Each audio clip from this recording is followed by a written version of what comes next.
Good evening. How is everybody doing? Welcome to Love and Enlightenment. We're good. Good evening, everyone.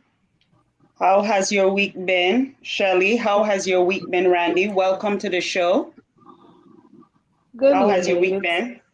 It's been interesting. It's been interesting. But we're gonna keep it at, everything gets better as we go along. Yeah, yeah, I totally hear that. And what about you, Randy? So far, so good. No complaints, man. It's a good week. It's That's a good. good week. Good week. Are we Productive. look are we looking forward to the fall? I'm looking forward to the fall. Even We though I have huh? I ain't I'm really got no season. So, fall here for me it just in means that Florida. I get We to don't fly have more often. much of a winter. Say that again, Randy. We're in Florida. We don't get much of a winter. We get cool breeze. Well, I live in Texas, but I'm gonna take whatever little bit I could get. Cause let me tell you, 114 was one day, one Sunday out there at the farmers market. I'd be happy when summer come in, but I tell you, I'd be glad when it's done because I cannot take this heat, man. It's too Mm, hot. So Yeah. Sunday the temperature said we're gonna be 90 degrees. So I was like, oh, we're gonna get a good day. Get out there, I feel like 100 degrees. I was like, do you want to buy cookies, cake? I couldn't even remember what I was selling. I was so hot. And I have a big jug, really big jug of water. And oh my God, mm. I'm glad. Like, I love summer, but I need to feel that cool breeze. I need to feel that 60 degrees, 70. I'm looking forward. I'm Wow. looking forward. Yeah. Good. I agree. Well, I Hmm? still in St. Croix, so it don't fluctuate much for us. That's true. It's not much, but it do because when I come home in December, I don't like to swim because the water will be too cold. The water cold all year round, Pinky. Not in St. Croix, the water will be nice and hot in the summer, man. That's because you live in Texas. No, in St. Croix, when I come home in St. like you could get a good 70 above temperature when you're there home in the summer. Close to 80. Mm. That's nice water. I like to be in that kind of be in the I don't like to be out the water. I like to be in the water when the water is like that. Yeah, but that's cold for me because I mean our temperature is always 80s and 90s, so 70-degree water gonna be cold. Oh, okay. Yeah, no, not up here. My children them used to swim when it was 40 degrees outside. Hmm. And so, and less than that, I mean, the pool was heated, but when they came out, that was the challenge, you know? Hmm. Hmm. Yeah, that was the challenge. But them days done. I used to have to sit down out there and wait for them. So, and I had all kind of hoodie and all kind of thing, but not these days. These days, Pinky could be a little hot. So, Oh, Lord. Well, let me tell. Good night, Valerie. How are you? By the way, I'm going to be reaching out to you, just so you know. I And was thinking about Valerie today. I was wondering when we gonna get on the show. Valerie, I thought about you today and you showed up today, so I don't know if that was just by chance. no, nothing is by chance. I Good don't night, get Cynthia. Good night, Karen. Good night, Miss B. Um, just want to remind everyone again that um, now that we're back from our hiatus, our summer hiatus, just wanted to remind everyone that the fourth Thursday, Miss B, I'm going to be reaching out to you. We are giving individuals an opportunity every month, a male and a female, to answer some questions and put themselves out there if they're interested in conversing, and then if it takes a life of its own um, with an interested party. So if you are interested in appearing, we're going to have some questions to ask you to see if you yourself are ready to put yourself out there, and we'll see how it goes. But we're going to be showcasing that every fourth Thursday of the month. and Tonight, Randy thinking about doing it one time maybe. look how she gonna look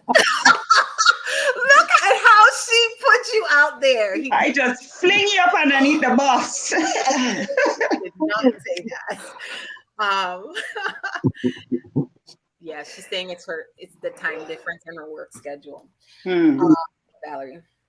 But just our conversation tonight is the criticism of Black women in social media and in the society as a whole. Um, we keep hearing so many people attacking Black women. And if nothing else comes out of this conversation, I just want people to really have empathy for people, because a lot of times when you hear people show up a certain way, it's usually because of an experience or trauma that's happened to them, right?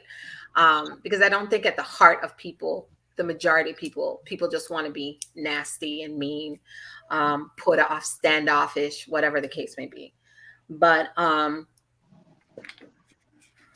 Malcolm X has a I have some notes written here. Malcolm X has a quote that a lot of people allude to, and it says, the most disrespected person in America is the Black woman. The most unprotected person in America is the Black woman. And the most neglected person in America is the Black woman. And that was from a speech that he gave many, many, many, many years ago. So it's not surprising that it's evolved in a different way in 2022, but it is still a fact. And we're not negating any other race, but it is definitely apparent that Black women are criticized the most, whether they're doing well or they're not. And so my question, and I hope that we can stay engaged as well with all of our onlookers and our viewers tonight. But Malik was going to be on tonight with us, for those who don't know, Cruz and Carlos. And in our meeting that we had with him, he kind of did like an evolution of what he saw from the 70s go all the way up. And his take was that Black women were seen as militant, strong women, educated, despite adversity. They stood strong.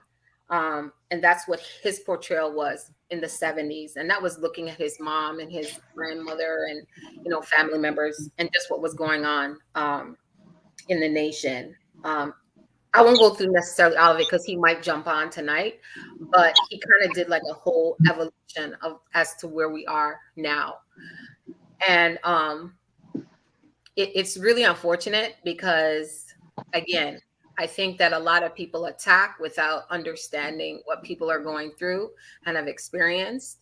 And so although a lot of Black women are able to be self-sufficient now and independent, and we talk about being the strong Black woman, but it really isn't. I used to think it was a badge of honor, but it really isn't a badge of honor, because I think most people wouldn't want to have to be as strong as they are. They just have no choice, right? And so however it shows up, it gets criticized. So my question to everybody here on the panel, and of course all those watching, is why do you personally feel that the Black woman, in your experience, is the most criticized of all races and genders? I really want to let Randy go first because he's the only guy on the panel. No, that's okay. You're going to be quiet tonight? No, not quiet, but just ladies first. Oh, very nice. I'm saying, I think because Black women tend to be from culture,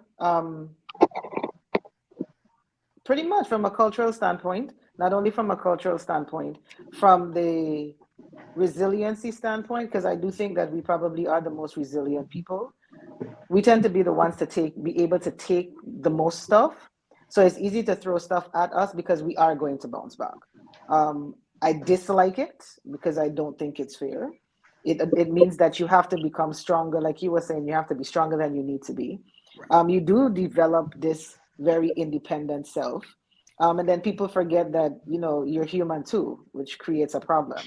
Not only that, the way we were raised for other people's opinions of us to validate us, right? So if people are criticizing us, we automatically start to feel bad about ourselves unless we come to terms with who we are.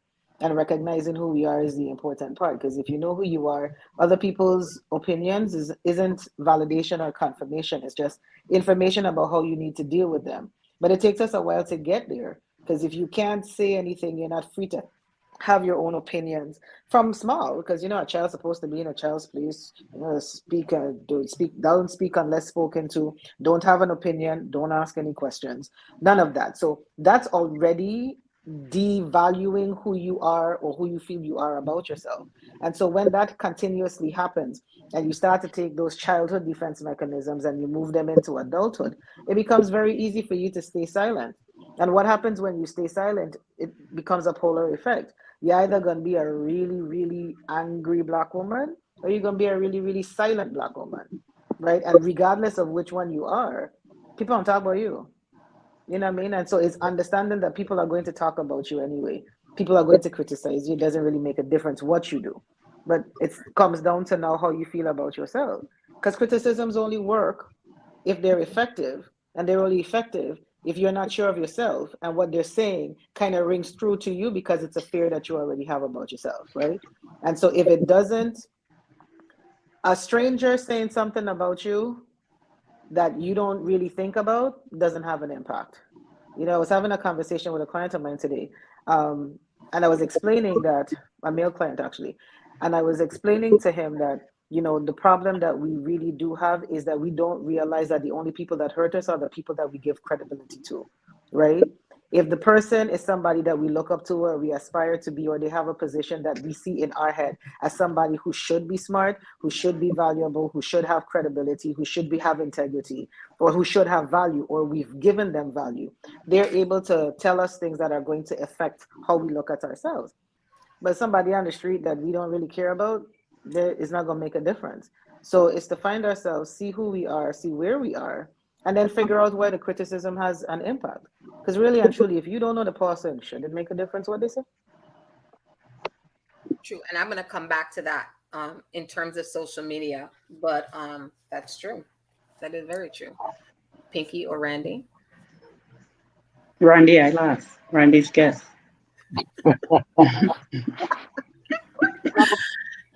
I'll go. I think it's a omen type stigmata that goes with the melon, not just for women, but particularly in this case, women. Um, Shelley said something where we're known to bounce back. So everything is tossed to you in every shape, size, and form. And you take it and you move forward, right? And you either build with it, you leave it behind, or you're stuck with it. But I think it's more set up through society that way. Because most women, depending on your culture, you're going to have a certain outlook. And because of the Black community, your outlook is generalized because of your skin color. So you're already behind in the race, so to speak, right? So with that being said, everything and anybody is going to always feel they're one step ahead of you because of color. Now, when we was talking earlier, I referred to, the old crab in a bucket kind of thing. But at the end of the day, I think it's embedded, it's rooted, and it's hard to get away from. Because if you become successful, they're going to talk about you, right? Mm-hmm. You don't do nothing, they're going to talk about you. And if you do bad, they're going to talk about you. So, to touch on Shelley, do you need those people validations to say that you're worthy of who you are as a woman in society, the challenges you face, and the adversities you overcome? It doesn't matter Because if you validate yourself, it doesn't matter who says what about you. But the black woman itself, through history, has been challenged from day one. And as time go on, the challenges get more difficult. Even though she rises, and 90% of the time I say she rises above.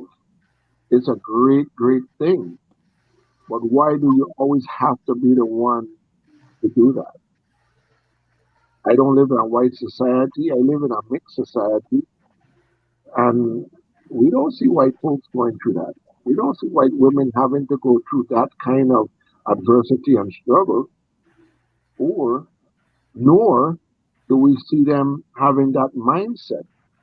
Look at the millionaires and billionaires. They don't dress in Louis and Vuitton and things because they don't care what people say. You see what I'm saying? They do what they do, and that's the least of their thoughts. But we're drilled in society. Women, you're in the kitchen, you're preparing, you're doing household duties, this and that.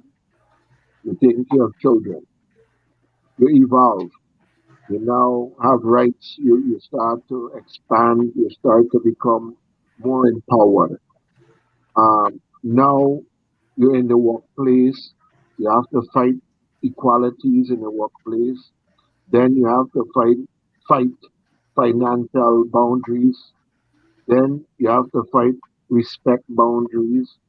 And all these things to where we are now today, where we have a female vice president. Black. Progress? Yeah. But you have a 400, 500 year head start. You know, so you're behind 400 or 500 years. So if we're at where we are today, I think it's still a blessing. But at the end of the day, I think we live too much for other people's validation. That's where social media comes into play. You're on TikTok shaking your banner because you want a like. You know, you have other people doing other things to gain some kind of notoriety, you know, and it might be that they're not sufficient emotionally, spiritually, and that's the attention they want. But again, um, it's more black than anything else. Why? I don't know. I think it's I don't know what I want to use. I guess it was just created that way, part of the social suppression of the minority of color and our way out. You know? And I think it's a bad thing, but again, look where the black woman is today. We have a black vice president, so you know we're in the right direction. So that's kind of my take. Okay. Okay. How about you, Trina? Well, Shirley didn't touch on it, but I'm gonna let she touch on it more so because I never read the Willie Lynch letter. I never read it. You So haven't? no, I never read it. Every Nikki's black person needs to read the Willie Lynch letter. yeah, I haven't read it. Literally. I've heard about it. Nikki's spoken about it many times. And I keep saying, and I said we're going to read it before the show, and I totally forget. COVID brain. I think I'm blaming everything on COVID, right? So I totally forget. But I believe it's a conspiracy, right? I believe it's a conspiracy to destroy, you know, to destroy the foundation because we are the foundation. I'm not trying to make us out to be nothing bigger than we are, but when we look at history, we were the mothers. We were the teachers, right? Not only of our race, but of other people's races also, right? In slavery, we were the mothers, right? Look how strong it is for you to have to mother two races and still be a good mother, right? So we know that the destruction happened in slavery that destroyed the family and everything. We know that, right? But we have to move forward now in 2022 and we have to see what really happened in here. Because when you look, it's in our generation, but it's really, really bad in the 30s and 40-year-olds, how these young people, the men are attacking the women and the women are attacking the men. Men are saying that we are not worthy, we too angry. Anger and all of these behaviors that are showing up in the black women are just the side effects of being survivors. We have survived many traumas. We have survived our individual trauma, and we have survived the collective trauma. Not just being a Black woman, but being Black and being a woman. So we were getting hit left and right. Right? We know the struggle of the Black man, but just think about the struggle of women, and then remember we Black women. So we really at the bottom of this totem pole when it comes to the things we've had to overcome. And Debbie put up a really good article that I read, and it talks about how we are always overlooked. The sad thing is we're being overlooked by our own kind. We're being abused by our own women, and we're being abused by our men. And when Carlos was talking last night and he went through the history, and that was very informative. The thing that's happening now, in my opinion, is we committing genocide against, it's a Black and Black crime today that we're dealing with. And we need to really address this. You know, we have men criticizing us. We're single moms and they don't want to be with you because you got baby daddy. And it's just so much things, the way we look, the way we carry ourselves. Let me tell you, I'm going to just use the appearance thing. I'll talk about the appearance thing for 1 second. We get brutalized by the way we look, and we want to look like the white woman, and we don't embrace who we are. We have watched on TV growing up as little girls. We didn't see much of ourselves on TV. We see the other race on TV. And that was glorified, and that was taught to us as beautiful. Right now we have more Black dolls and everything like that, but we grew up in a time where these things were just starting to come out and they weren't embraced. The lady with the hips, the curvy woman, she was not popular. And please, nobody don't tell me she was, because I was one of them and I was not popular in no way, no form or fashion, okay? So I was overlooked by the guys, okay? The guys did not find me to be attractive in no way. I was too tall, and I just was too curvy for them. And I was at 17, right? So at 18, I just was. So I saying, I see She on get a TV whole now. song though, you know. All the songs them were about curvy women, but they weren't the ones that everybody was paying attention I mean, to. in our Isn't culture, that amazing? in our culture, yeah, but there wasn't our age group. There were the older women. I could go a whole nother thing about that, you know. But we grew up in the Whitney Houston era. Let's not forget it. Whitney Houston and all them ladies, they did not look like me. They did not. And I really tried a lot. I used to wear the sweatpants to, you know, get the legs down, you know, to sweat out the fat. It didn't happen. But anyway, we watch these things on TV our whole lives. And then now we wearing the weaves and we wearing the makeup. Why? Because we saw that and it was told to us that it's attractive and that's what men like. Then we started getting rejected by our own kind. So now we're wearing it. We have to understand that who are we showing up today is a result of a subliminal message that was passed on to us our entire lives, right? We just want to be loved. That's all a Black woman wants to do. She wants to be loved. She wants to be accepted, right? And we trying all kind of different things, and then we get here. You're too multi. You got too much opinion. Are we gonna choose others over you? What are we doing? We are fighting. That's all we're doing. We're fighting, and that's what happens when people fight. That's what happens when people are surviving. They show up and they're not gracious because they're tired. They work so hard, you know, and they're not getting any validation. They're not getting any recognition. But I'm going to tell you one thing. We are doing our absolute best with what we have. And we are I don't want to say we're the strongest, but look at what we have overcome. Hear this, Pinky. Hear this. Not to cut you off. What is it if the Black woman is giving a image of what she can tolerate without having to risk herself? And that's what she's putting out, her survival mode. Mm-hmm. Right? Exactly. What is it? Think about that. If she's just putting out enough, right, to put her face out, but yet still keeping survival mode at the forefront, then she's battling up so much that it's a volcano at some point, right? It's going to blow up because of whatever subliminal images that you were taught or, viewed as to be the way to be. I think some of that stresses from home upbringing too. Um, Mhm. if your parents taught you that green is beautiful and we're green, then preach green. Don't just preach what you see on TV, because TV is propaganda now. So white God and white babies and all of this, when here you come, you start to become more enlightened, more informed, more educated.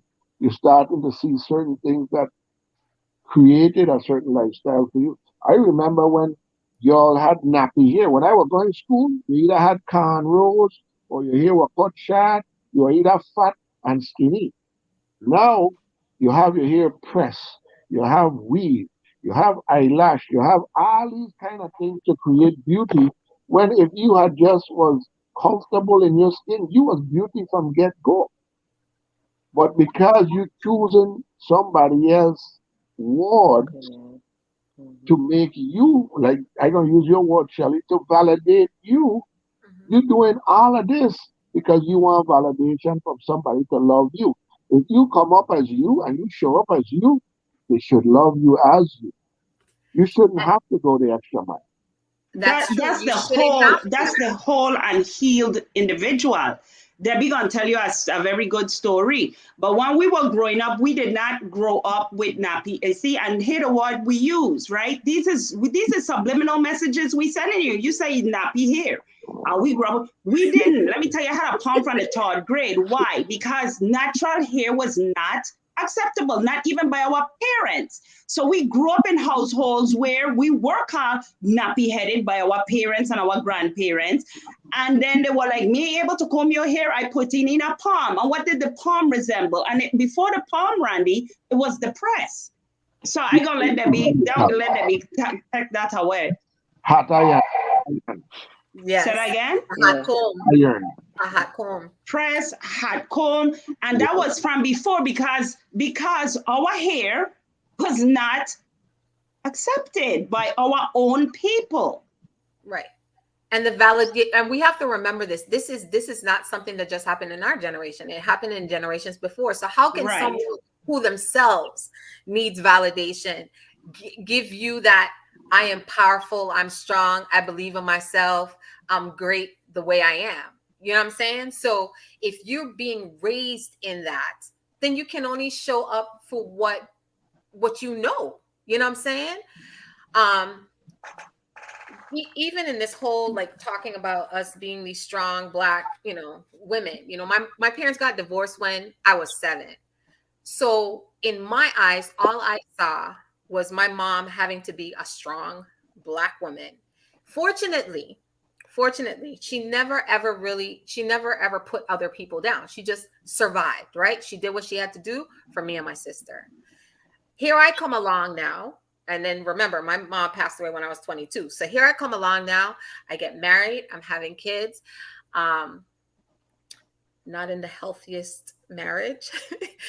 And so I'm just surviving in life. And again, I could have turned out because of so many reasons to be that angry black woman. It's by the grace of God that I did not. Okay. Um, and I hopefully have not imparted that as well on my kids, not because of what I said, but just them seeing me in my struggle, right? Trying to be the best that I could be for myself. But again, when I go back to the empathy, when I see people make comments, and this is just in social media, and I see people say things, when I see somebody, and this is not just for black women, this is for people, period. When I see people write things, my first inclination is, what did that person go through, why they said what they said, right? um and so again, we get these terms like Pinky said, like Randy said, nappy, not coarse, but nappy. Then you hear angry, then you hear strong, then you hear independent. But none of these words are being used in a positive way. at the core of it, there really are negative terms, right? And so now you get to a place where in 2022, women are making a lot of money and can take care of themselves, take care of their household, but they're not happy in relationships. They're not happy necessarily in the workplace because they're still having to go through these struggles. You know what I'm saying? So it's like it's sad because you know that, like Pinky said, that women want love. Black women, everybody, but Black women want love. And although they might have poor behavior, unfortunately, people are drawn to drama. That gives people validation. That gives people noticed.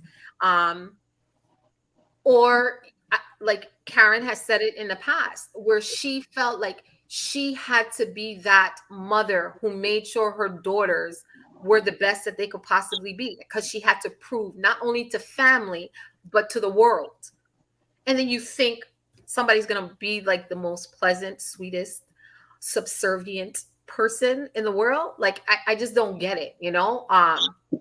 And so for me, the biggest thing with this is that we need to work together collectively.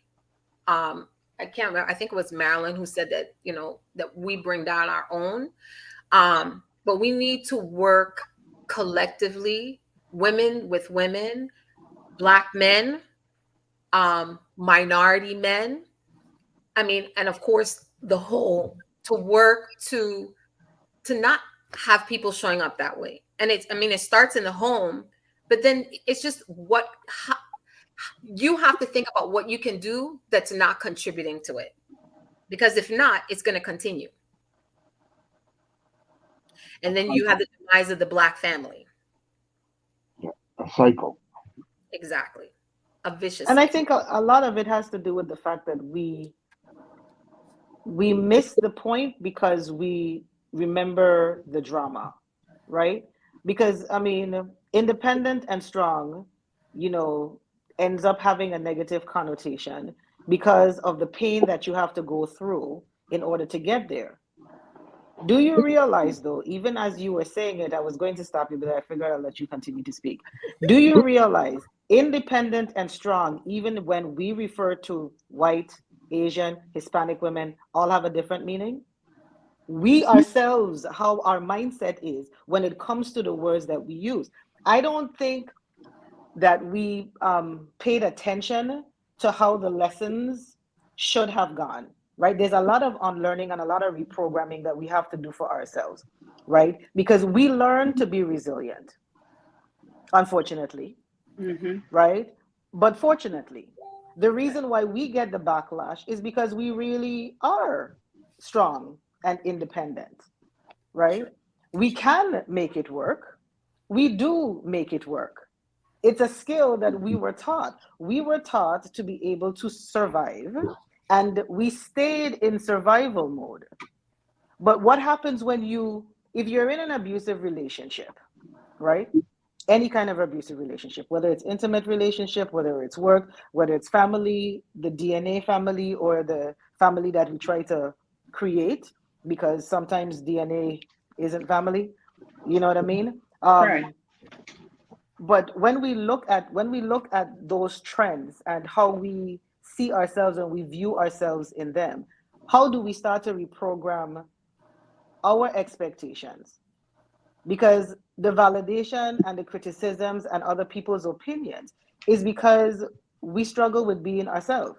Right. You know, and it comes back to that. All of those skills, if you put them anyplace else, are all really good skills. It's just when we're talking about us that all of a sudden it becomes negative. So how do we do the unlearning, right?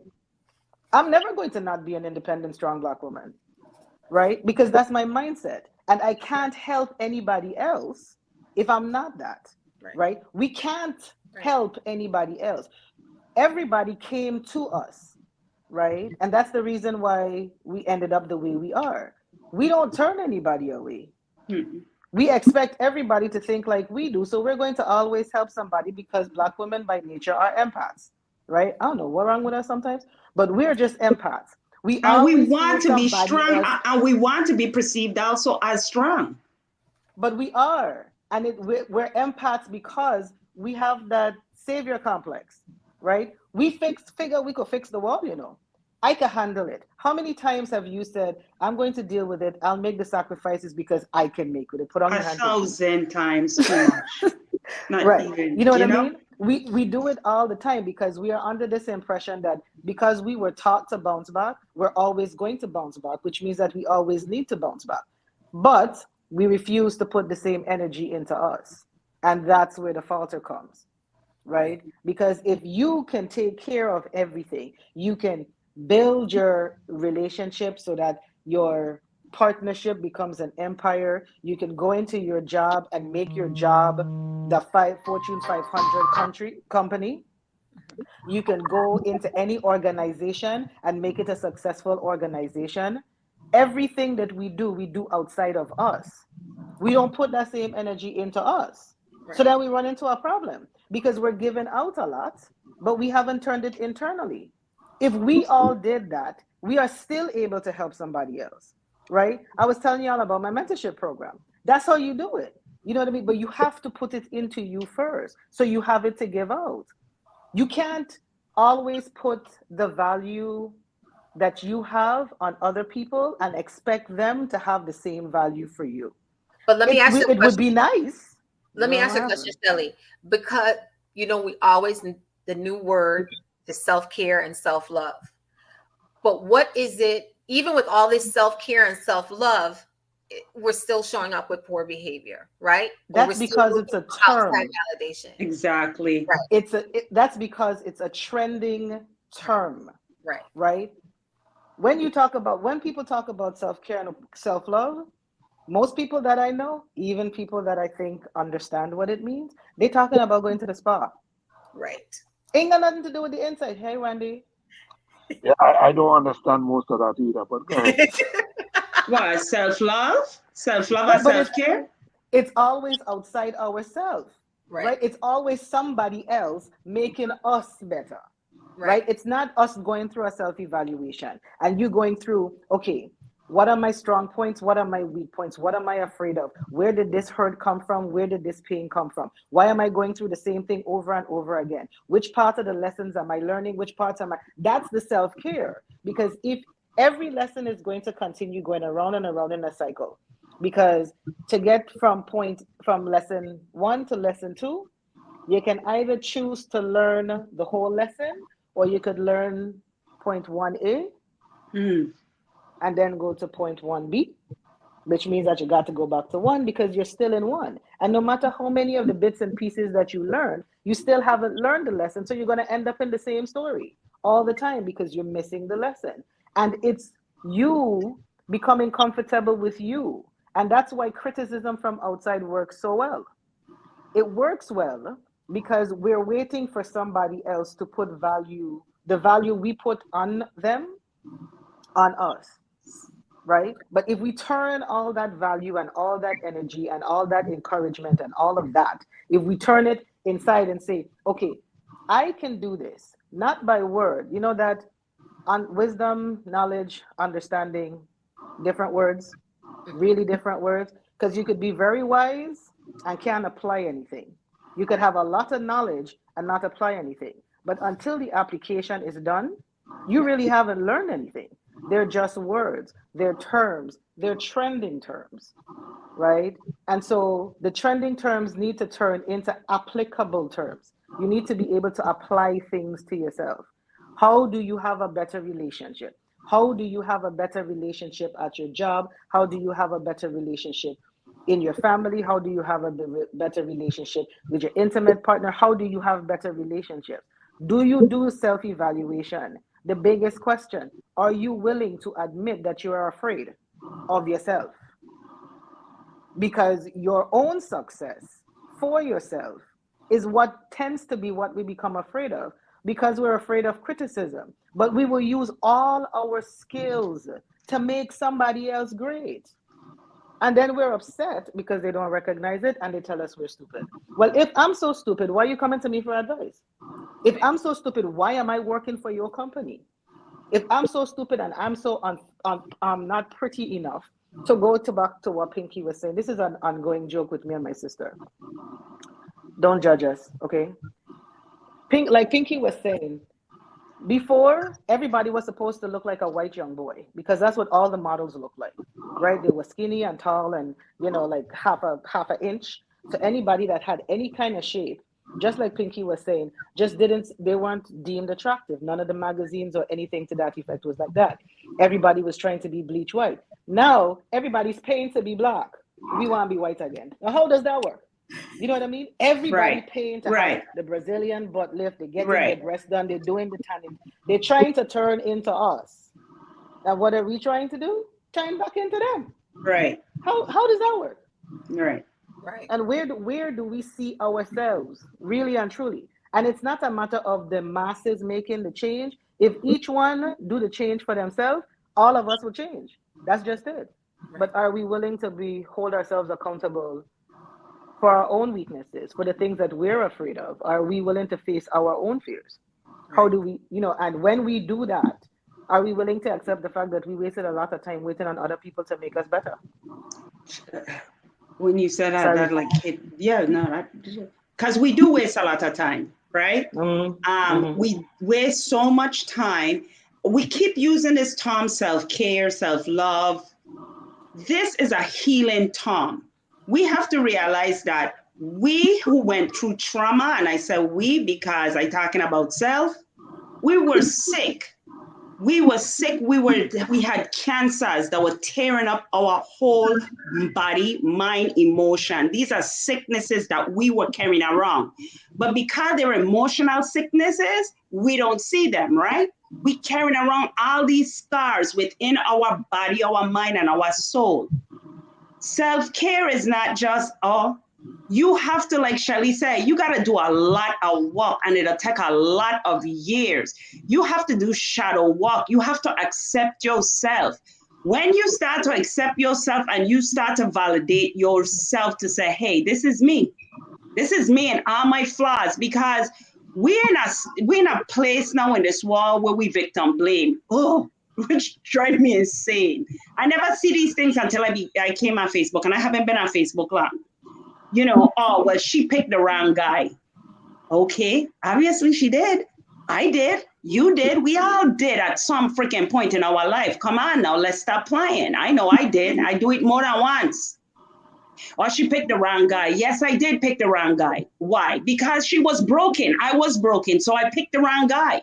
I thought he had to be a certain way. He had to look a certain way. He had to have a swag. Because that's what I was taught.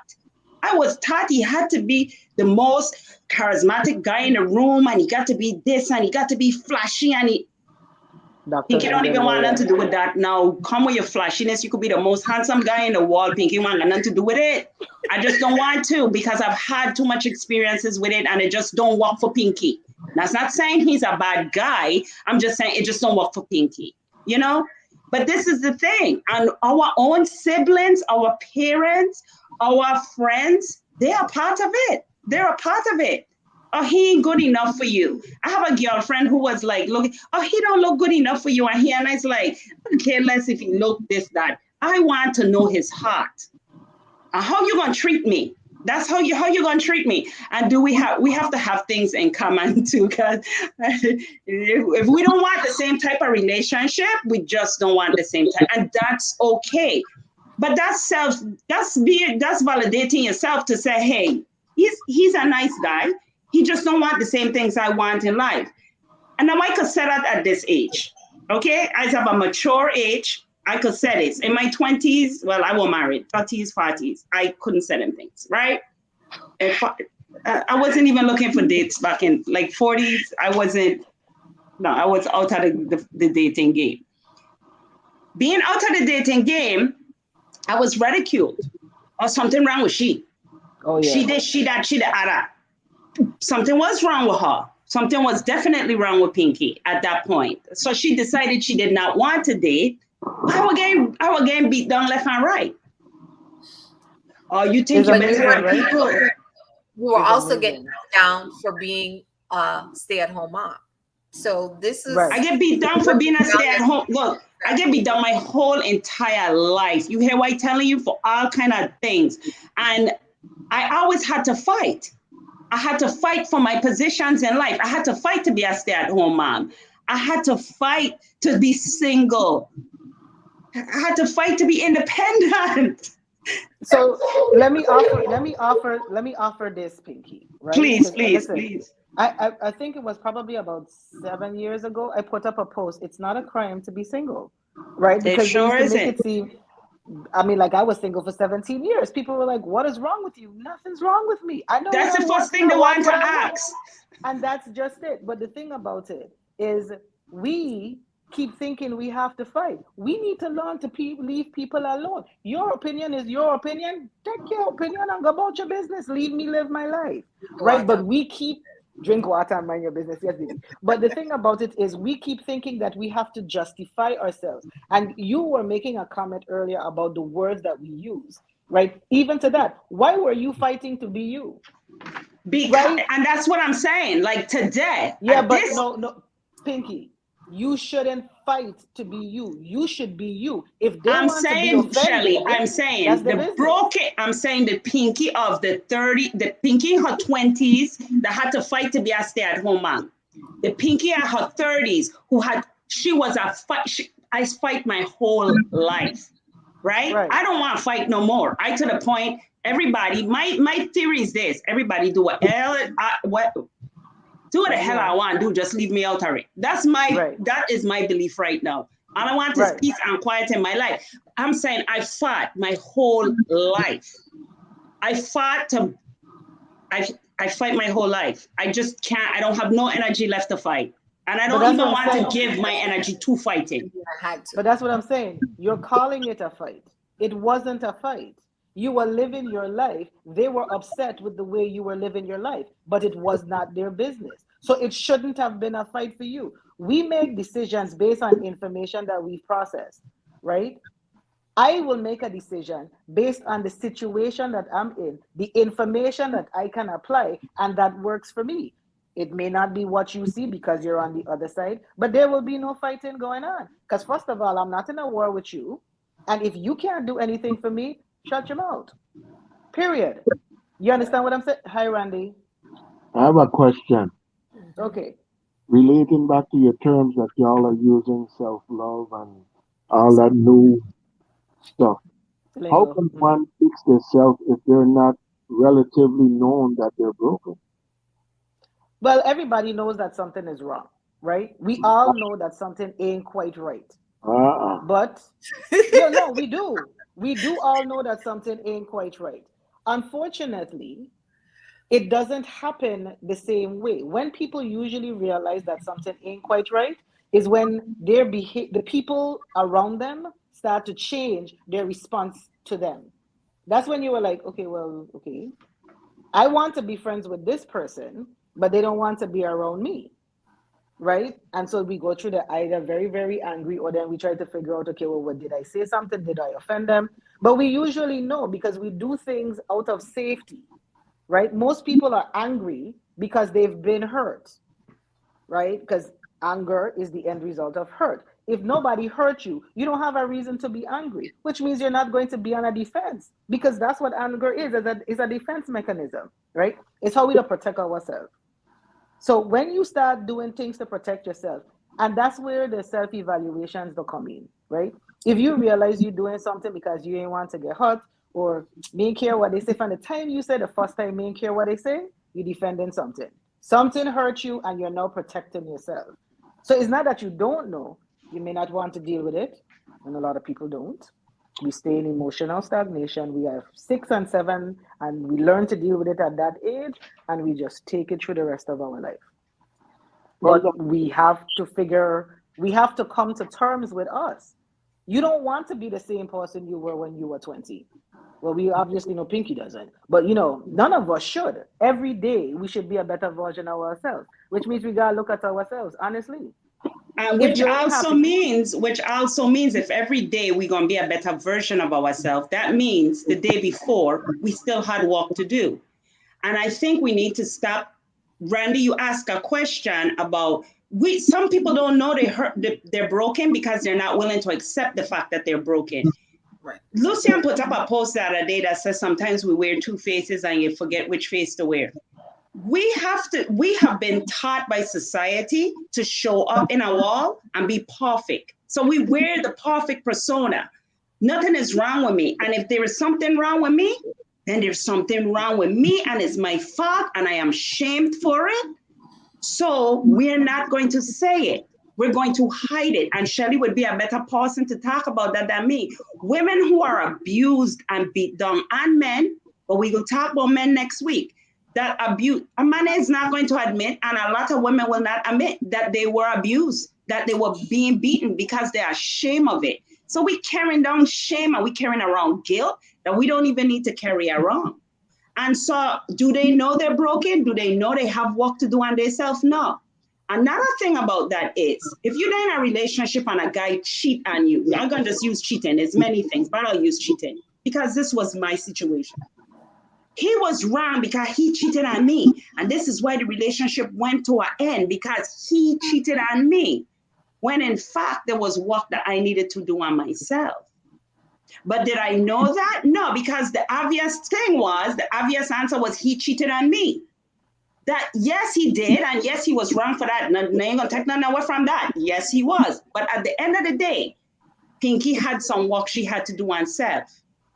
I only was able to admit that because I was able to sit by myself and be comfortable with self, to look at self in the mirror and say, Pinky, you had like 4 boyfriends that cheat on you. Why is it that you, them is an evaluation some of us are not willing to do. Why I had 4 boyfriends that cheat on me, Pinky? Why?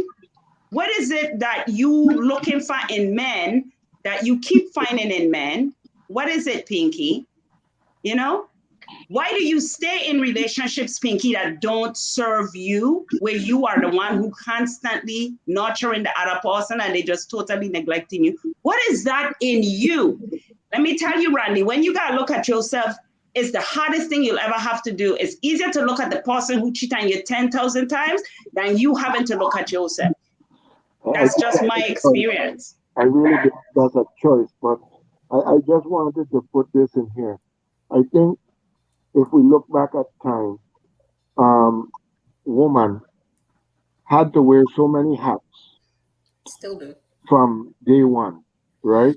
That you're so comfortable changing hats that I think you lose self because you have to wear so many hats all the time.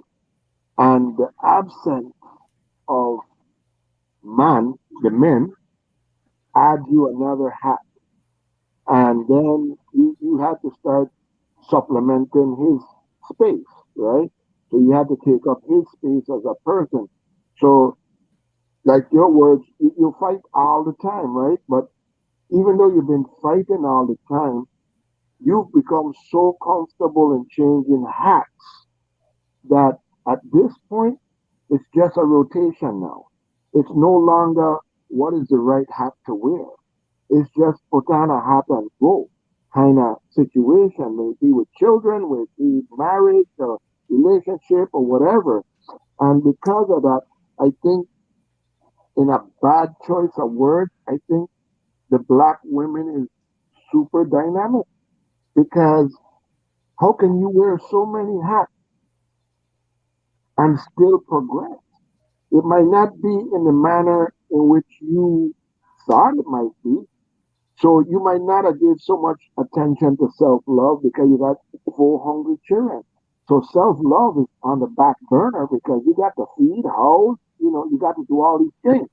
So that hat becomes your most common hat, right? Because you got to survive. And self-love hat is catching dust in the back. But you have to excel. And I think one of the things we're lacking here is that with excelling, we have to create a better us. No matter what hat it is, you put on the hat, make it the better hat to put on. So that way you always you're always excelling in yourself to be a better version of yourself. I kind of losing my words because there's a million things I want to say at the same time. But I specifically think I'm a Puerto Rican mixed breed dude. that happen to be born on an island that's predominantly black. And I have a lot of black characteristics. Um, I don't like salsa merengue and shit. I tell you, I don't like them. So I don't go to Spanish places, right? I don't eat a lot of Spanish food, so I kind of denouncing my Puerto Ricanism. But at the end of the day, I like calypso and I like reggae, right? Because that was my circle. So that circle is what I accepted or embraced. So let's turn that into the women factor. You embraced certain things that you grew around. Your surroundings molded you. Right. So, like we used the term the Huxtables the other day. Mhm. If the Huxtables was real, they were only about 5 to 10% of the world that was Huxtables. Let's be real. How Yes. many both parents were successful and had time to create a perfect family and made sure this was right and that was right without outside help? That's that was almost non-existent. Mhm. So growing up, I grew up without a father in my household. So I using that again as the analogy we spoke about. I don't know how to be a man. That's something I had to learn somewhere along the way. Because I never seen no man hug my mother. I never seen no man kiss my mother. I never seen no man treat my mother right. So here I am with a woman. What am I supposed to do? Because nobody taught me. It would be the same inflicting scenario with a woman that never seen her mother with a man. You don't know how to treat a man either because you've never been taught that. So now you enter a relationship, the two are you dumb, don't know what I'm doing, things feel good, so you're just going with the flow. And as time go by, you're adding hats, and you're adding hats, and you're adding hats. And before you know it, you have a hat rack. And here you go. Now something falls off, you have to add another hat. Something comes in, you add another hat, and so on and so forth. Y'all black women, I gonna be the first one to say, y'all are resilient. Y'all Yeah. are like chameleons. Your ass could change color for every occasion and keep it going. Not the best words, But you know, we have to. but I know we just said that we don't talk about the hot thing, right? I just said women, we, and I gonna just make this short. Women, we don't wear different dresses to different occasions. That's why I just say. I understand what you're saying, Randy. But one thing you said about we're fighting. The thing is, when we fighting, we just stay in a fighting mode. We don't never get out of the fighting mode because that's how we know. That's right. one thing. And I had to learn that because, like I said, I fight my whole entire life. From the time I was a baby, that all I knew to do in life was fight. But I gonna say this about the different hats and the different. We have to. I think we do. Shirley gonna address it. I think we do. I think we do. I think a businesswoman, how I show up as a businesswoman, I shouldn't show up how I gonna show up if I going on a date. I don't think the way I don't think so. I don't. I have different clothes for different occasion because I want to look a certain way at a certain time. And I think I want to be a certain person. When I show up on a date to somebody, I want to look a certain way. Hold on. I don't want to look like how I walk when I die in the office. I don't want to look that way. And what I'm saying is this, Shirley, and I want you to address that because I know this is your thing. So for Pinky believe that she should show up wearing different dresses for different occasions. Because I don't want everybody see me in the same dress. I just don't. My bedroom clothes, I should not be wearing in the street. I don't see people with their bedroom clothes in Walmart, with their bedroom slippers in Walmart. I think it's so inappropriate. But anyway, do whatever everybody else choose to do. But Pinky ain't wearing her bedroom clothes. She ain't wearing her pajama pants in Walmart. My pajama pants is meant for my house. And my slippers is meant for my house. So for me, I'm saying I believe that we have to wear different. And I think that's how I just think about it. So anyway, Shelly, you take the wheel because that's your thing. But Debbie was going to say something though. No, go ahead. No, you go ahead. You go ahead. I tend to not adhere to the wearing different hats thing, right? Because those hats are other people's versions of me, right? And it just exactly like you were saying, Pinky. If you go to a business, you're going to wear you go to a business suit, but that's not based on you. That's based on what you think they expect of you, right? And so I understand why the concept is there, right? But, and y'all know I weird, I tend to be myself regardless. And I want to be myself regardless. Because no matter which person that I go to, my skill set, my integrity, my mindset is going to remain the same. I don't have different hats. I will respond to you differently. I'm not changing me because of who you are. Because I need to see if you are going to respect who I am as a person. The self-sacrificing for me, and not everybody is there, the self-sacrificing for me is done, right? I can understand your point of view and I can respect your point of view. That all that tells me is how do I deal with you? Because if I have to be I was having this conversation last week with a couple people actually in my office.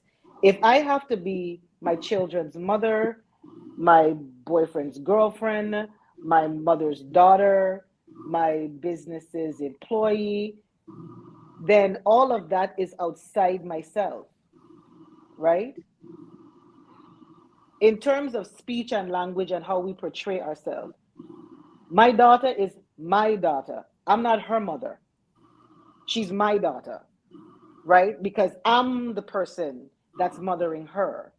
I am my mother's daughter. She's my mother, right? It centers around me because I have to maintain myself. When I go into business, they are my business partners. When we have a conversation, Shelly is showing up as Shelly every time. I'm going to show up as Shelly. I can't show up as who they want me to be because I'll be guessing for the rest of my life, right? And yes, I can put on a suit because I would like them to feel more comfortable.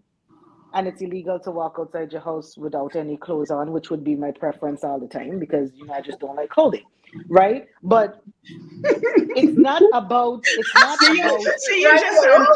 You just a little bit more freer with self than I am. What I'm talking about, you know what I mean? But I understand that. But the reason why is because I have learned through. I mean, luckily for me, I learned it earlier on than most people, basically because I got up one day and I said, this is nonsense. You know what I mean?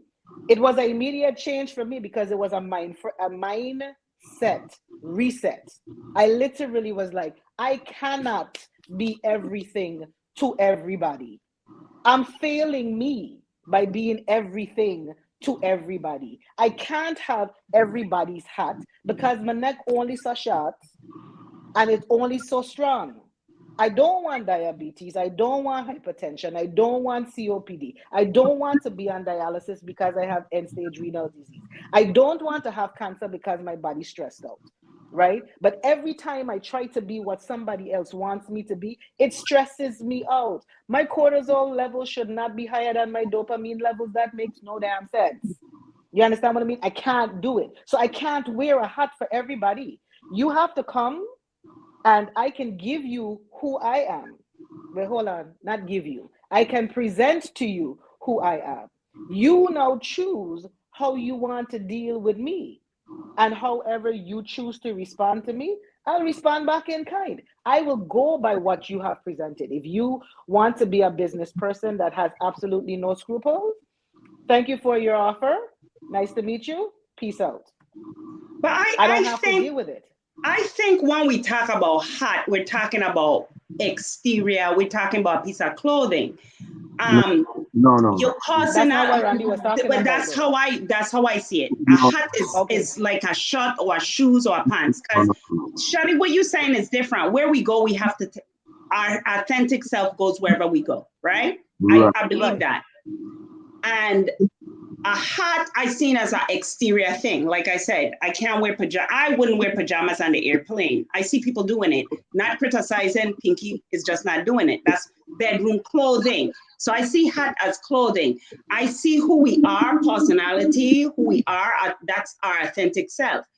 So you're right, Shelly. You 1000% right. But I think we just were talking about two different things. And I want to say this for me.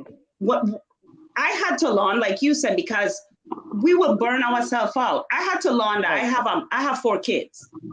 I am not mothering everybody.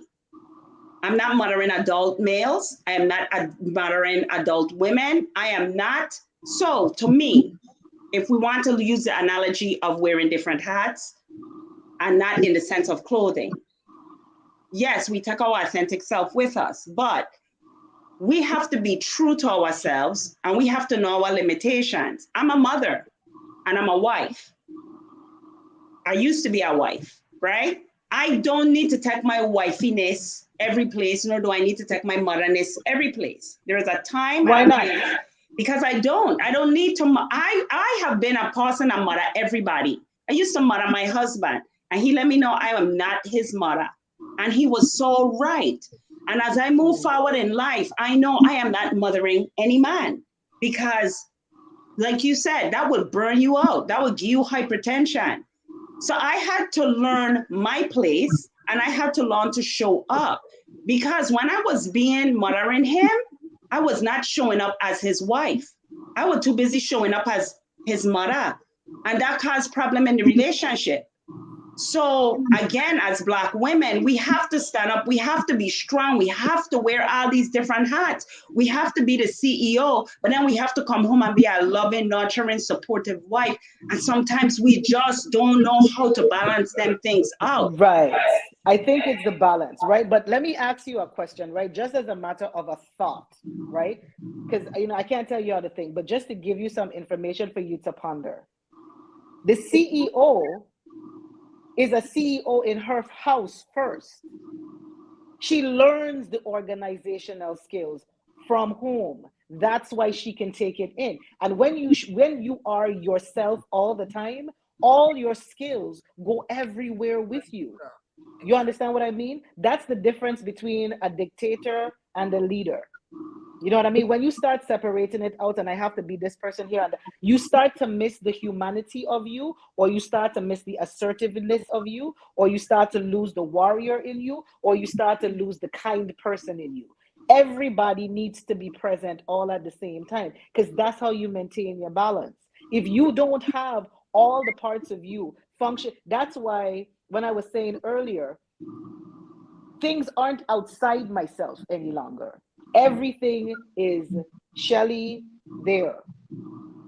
Pinky is my friend, not I'm Pinky's friend. My language as how I represent myself is different, right? So Pinky is my friend. You know Pinky? Yes. Pinky's been my friend for, oh God, that's a long time, man.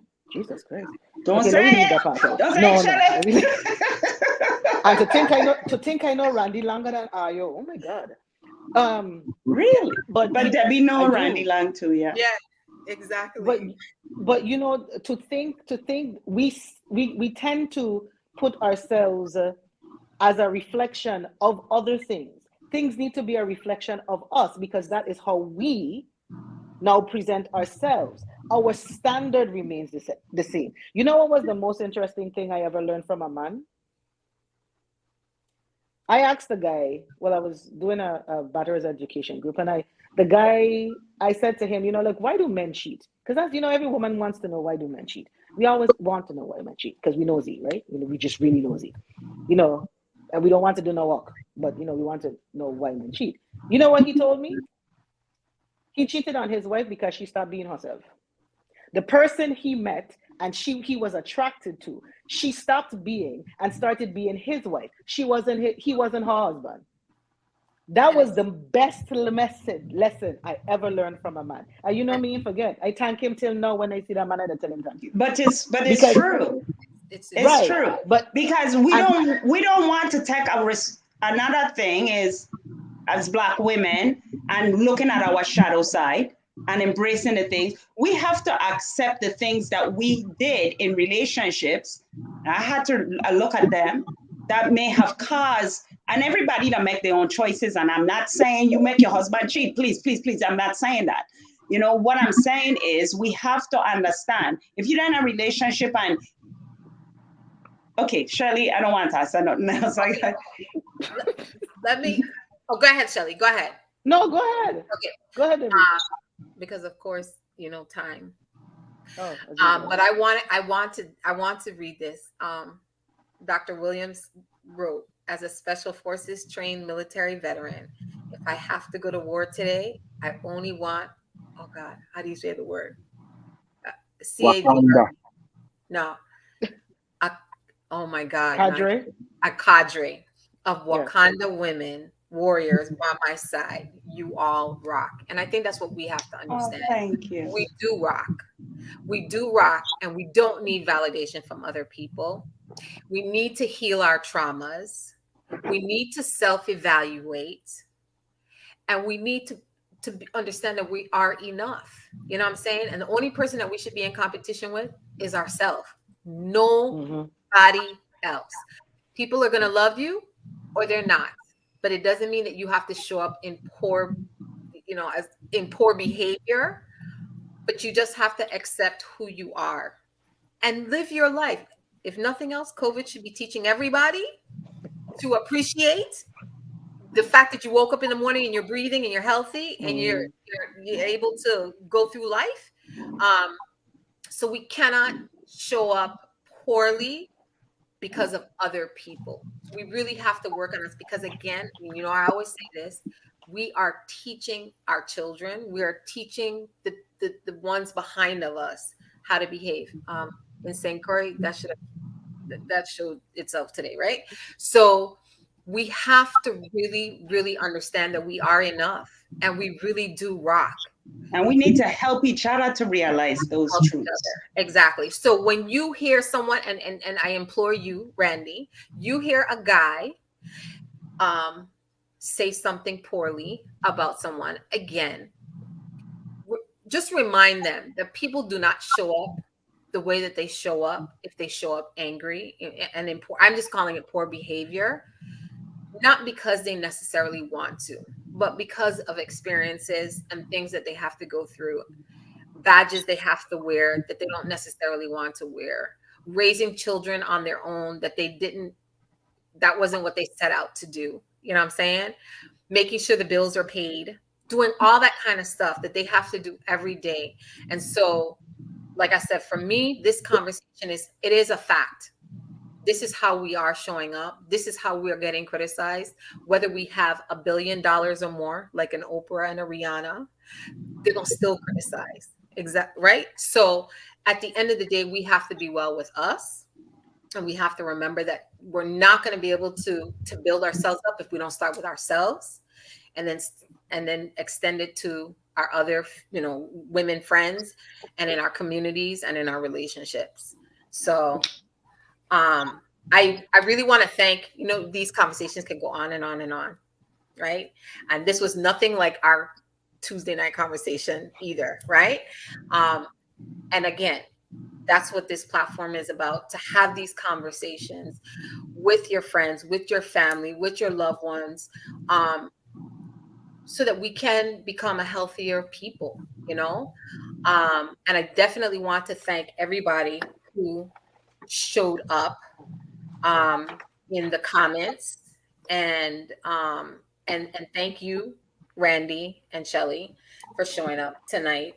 I don't, Shelly, the screen went, okay.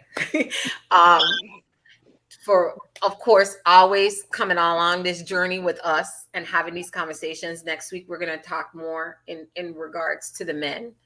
And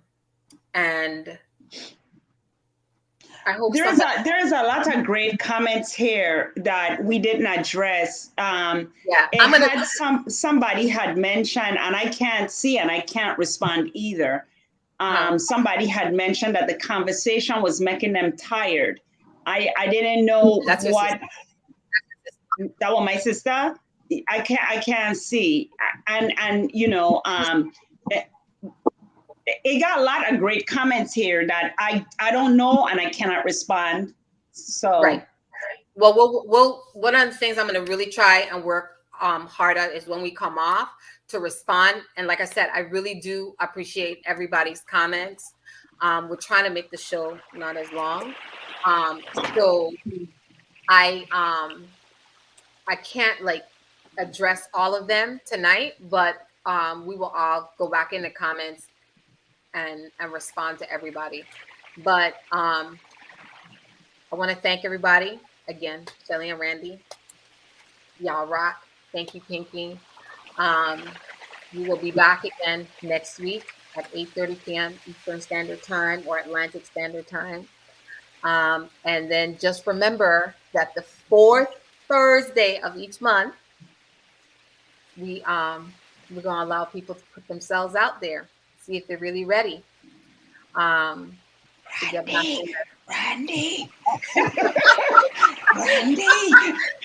The man was honest and said he's not ready right now. So we're gonna respect it. He might be ready in 6 months, and you have the platform.